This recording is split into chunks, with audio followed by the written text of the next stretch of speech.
ঝিকরগাছার বাকরা ইউনিয়নের বড় খলসিতে বিএনপির উদ্যোগে ইফতার ও দোয়া মাহফিল অনুষ্ঠিত। এস.এম. হাফিজুর রহমান হাফিজের তথ্যচিত্রে বিস্তারিত জানাচ্ছেন ডেস্ক রিপোর্টে। যশোরের ঝিকরগাছা উপজেলার বাঁকড়া ইউনিয়নের বড় খলসি ওয়ার্ড বিএনপির উদ্যোগে এক ইফতার ও দোয়া মাহফিল অনুষ্ঠিত হয়েছে। বুধবার বড় খলসি বাজার জামে মসজিদ সংলগ্ন মাঠে এই অনুষ্ঠানের আয়োজন করা হয়। ইফতার ও দোয়া মাহফিলে উপস্থিত ছিলেন বাঁকড়া ইউনিয়ন বিএনপির সাধারণ সম্পাদক মোহাম্মদ জামির হোসেন, সিনিয়র সহসভাপতি মোহাম্মদ বজলুর রহমান, বাঁকড়া ইউনিয়ন পরিষদের সাবেক চেয়ারম্যান মুফতি মাওলানা মতিয়ার রহমান, ইউনিয়ন বিএনপির সাংগঠনিক সম্পাদক মোহাম্মদ রবিউল ইসলাম, সদস্য মোহাম্মদ জহুরুল ইসলাম ও মোহাম্মদ আব্দুল জলিল। এছাড়াও উপস্থিত ছিলেন বড় খলসি ওয়ার্ড বিএনপির সভাপতি হাফিজুর রহমান শিল্পী, সাধারণ সম্পাদক মোহাম্মদ আশরাফুল আলম, বিএনপি নেতা ইকরামুল ইসলাম, সাংগঠনিক সম্পাদক মোহাম্মদ ইবাদুল ইসলাম, ইউনিয়ন বিএনপির স্বাস্থ্য বিষয়ক সম্পাদক আশরাফুল আলম শান্ত।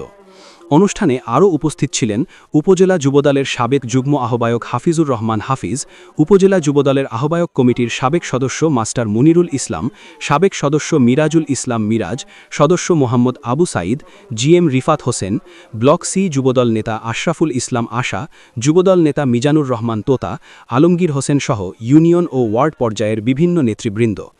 ইফতার মাহফিলে দোয়া ও মোনাজাত পরিচালনা করেন বাঁকড়া ইউনিয়ন জাতীয়তাবাদী ওলামা দলের সভাপতি মাওলানা মফিজুর রহমান।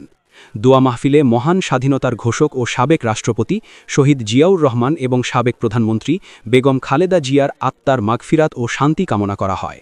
পাশাপাশি বিএনপির ভারপ্রাপ্ত চেয়ারম্যান তারেক রহমানের সুস্বাস্থ্য ও দীর্ঘায়ু কামনা করে বিশেষ দোয়া করা হয়।